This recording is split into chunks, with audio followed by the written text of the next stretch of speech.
ketika kalian masuki dalam pernikahan, bukankah kita disatukan oleh kasih? Dan berapa banyak kali kita berpikir definisi kasih adalah bagaimana seorang pria mengasihi wanita, seorang wanita mengasihi pria.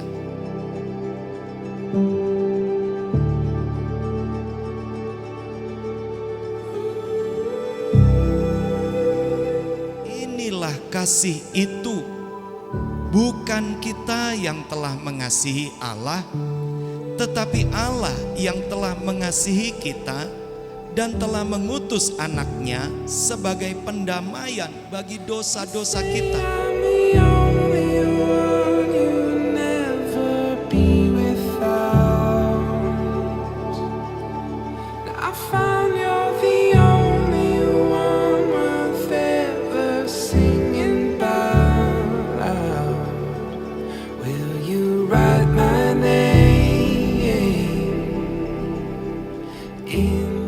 Kalau kita bicara tentang kasih, apalagi ini adalah kasih antara suami dan istri.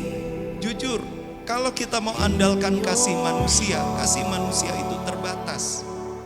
Tapi firman Allah mengatakan inilah kasih, inilah sebetulnya definisi kasih. Bukan kita lebih dulu, tapi Allah yang lebih dulu mengasihi.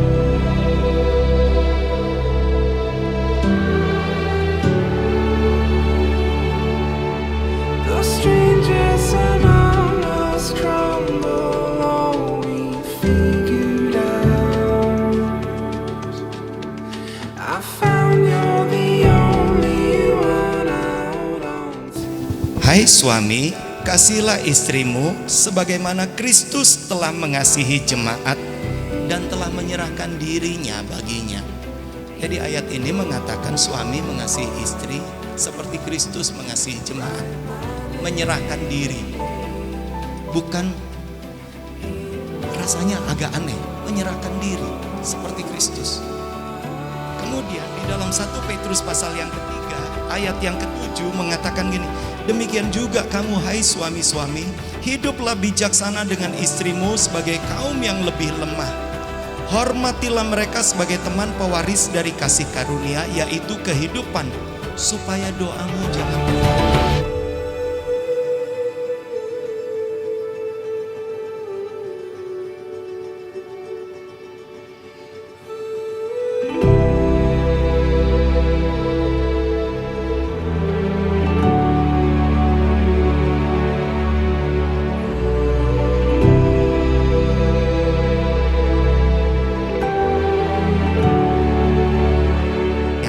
Saudari Immanuela Sundari mau taat kepada firman?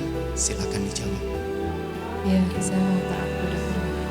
Baik, saya sekarang ucapkan janji nikah ini. Saya Immanuela Sundari. Saya Immanuela Sundari. Menerima Yohanes Octavian Viharta. Menerima Yohanes Octavian Viharta. Sebagai suami yang sah. Sebagai suami yang sah. Dan satu-satunya. Dan satu-satunya. Mulai dari saat ini. Mulai dari saat ini. Sampai selamanya. Sampai selamanya.